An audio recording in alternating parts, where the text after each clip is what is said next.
Fáilte ród chuig an bodcréile seo ar www.isféidirleat.ie. Sraith 30, Turas Scoile. Dúirt an nótaí a héan leis an bodcréile seo faoin nasc an trach Pictiúr 2012 ar an siomh. Big an trach Pictiúr os de chóir fad is atá tú géisteach leis an bodcréile seo. Slide 2. Pictiúr a héan. An príomhide, Turas go dtí an rómh, Turas go dtí páras, Scoile ag an nullig. Leis an gúlú eicneamaíochta, bhí sé costasach dul thar lear. Fan an éireann. Slide 3. Abertí siimplí do Pictiúr a héan. Leabhar an príomhide le grúpa daltaí faoi Turas Scoile. Bhí dalta amháin i gcéirí dul go dtí an rómh. Bhí dalta eile i gcéirí dul go dtí páras. Bhí dalta eile i gcéirí dul ag Scoile. Bhí an príomhide i gcéirí fannacht an éireann. Slide 4. Forbord folklóra ar Pictiúr a héan. Bhí príomhide na Scoile i gcéirí Turas Scoile a agrú don idirbhléin. Thug na daltaí a dúramí dó. Lua an rómh, páras agus Scoile ag an nullig. Is glasíomh na cnic I wadúin. Sin an rud a dúirt an príomhide ló. Leis an gúlú eicneamaíochta, bhí sé ag smaoinemh ar champa eachtraíochta áite ag an éireann, chun airgid a hábháil. Slide 5. Pictiúr a dó. Campa eachtraíochta Chonamara, Lóistín ar dheis, Lóistín ar chlé, Bert Wúntóir. Slide 6. Abertí siimplí do Pictiúr a dó. Chúis siad go dtí an campa eachtraíochta Chonamara. Dan na buaclaí sa Lóistín ar dheis, dan na colnaí sa Lóistín ar chlé. Bhí Bert Wúntóir leis na daltaí. Slide 7. Forbord folklóra ar Pictiúr a dó. Chúis siad go dtí campa eachtraíochta Chonamara ar dearg hir hall. Bhí Lóistín na muclaí ar chlé agus bhí Lóistín na galaní ar dheis. Ba Lóistín iontacha agus bhí gach duine brasásta leis. Ní raibh sé fada go raibh gach duine ré don na heachtraí éagsúla. Slide 8. Pictiúr a 3. Rothaíocht, Drapadóireacht, ag caicáil sa isce, ag rianadóireacht, léirscáil agus compás. Slide 9. Abertí siimplí do Pictiúr a 3. Chúi na daltaí ag rothaíocht agus ag drapadóireacht. Chúi siad ag caicáil amach san isce. Bhí sé sin go hiontach. An sin, chúi siad ag rianadóireacht. Bhí léirscáil agus compás ag teastáil don rianadóireacht. Slide 10. Forbord folklóra ar Pictiúr a 3. Brisin na daltaí súsaí ngrúpaí. Chúi grúpa amháin ag rothaíocht agus chúi grúpa eile ag drapadóireacht. Bhí orthú clogad sa bhailteachta a chathmh. Ba iontach an sprí agus an scléipé. Chúi grúpa amháin amach ar an isce a caicáil sna caiachna. Bhí orthú seacéad thar hála a chathmh.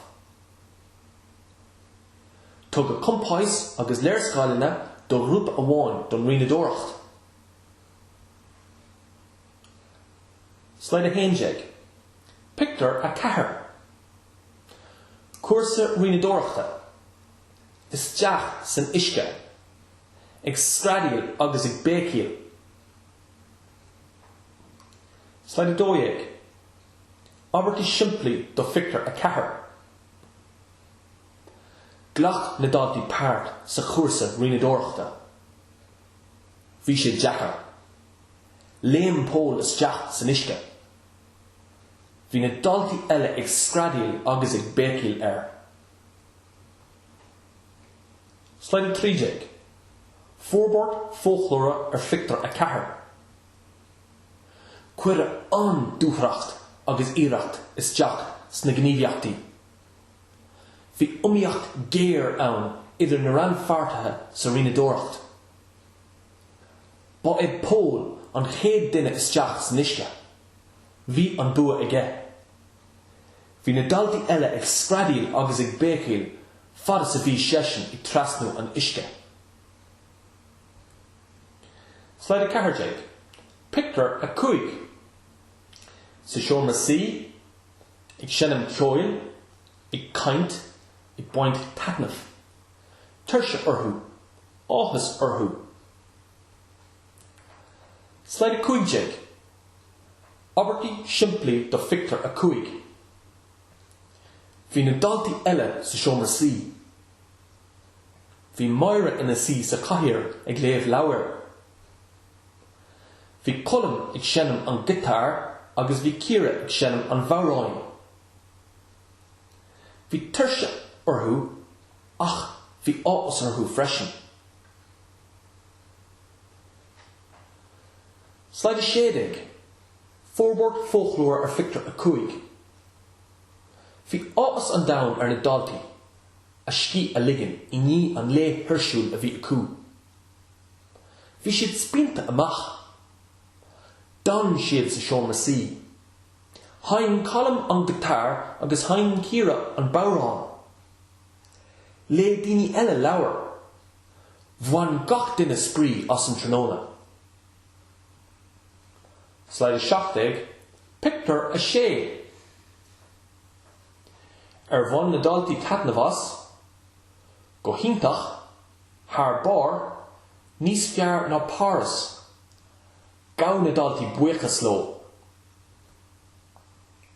Slide 8. Abertí siimplí do fictiúr a 6. Bhí an príomhide ag géirí áil amach ar bhain na daltaí taitneamh as an rise. Dúirt na daltaí leis go raibh se go hintach agus níos fearr ná páras. Gá na daltaí buchas leis na múntóirí. Slide 9. Fórbord fólchlóra ar fictiúr a 6.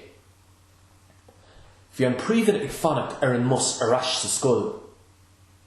Bhí riméid an domhan ar na daltaí faoin Turas Scoile. Bhain siad an taitneamh. Cheap siad go raibh siad thar bar. Cheap duine amháin go raibh sé níos fearr ná páras fiú. Gá na daltaí buchas le na múntóirí nuair bhí siad ag fágáil an bhus. Slide 5. Ceistena. Slide 5. Ceistena samplacha. Céirdigh na tuairis gifriúla ar luí I Pictiúr a 1. Cá neacaí siad ar thuras Scoile. Ananig roinnt actrí a rinne na daltaí I Pictiúr a 3. Cén cuasa a bhí na daltaí á leanúint I Pictiúr a 4. Céir de bhí á dhéanamh ag na daltaí I Pictiúr a 4. Céir de ceap na daltaí faoin Turas Scoile. Sin deire an ceachta, gur a míle maith agat agus go neamhraí go geal leat.